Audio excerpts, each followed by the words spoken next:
Dada, mana uyga bitta yo'l kerak ekan. Men uylandim. Yuring. Dadam boyim o'zimni kelinglar qani. Dadam boy? Ha? Ovulni ko'ryapsizmi? Ha? Ishlar qalashib yotibdi. Endi moling xo'ron bo'lsa bu yerda xudo, xotin xo'ron bo'lsa urdi xudo. Buni rasxodi qanaqa? Bunda rasxodi hech qancha emas. Bitta ish uchun $100 oladi, lekin hamma ishni o'zi sidqidildan bajaradi. $100. Ha, $100. Xudoga shukr, o'tgan safar men topganim bilasan, $200 da olardi. Qani, ishga tiq. Bo'l. Ishga qan o'ting. Qani.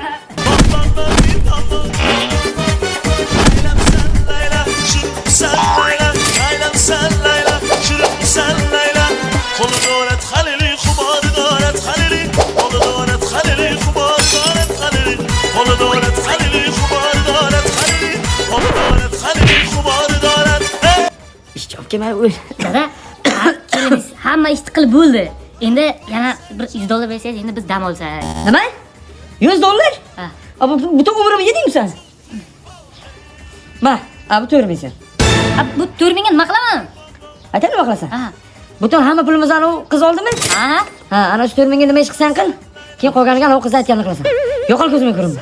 Yo'q. Va o'yla. Yo'qol. خليلي خبال دارت خليلي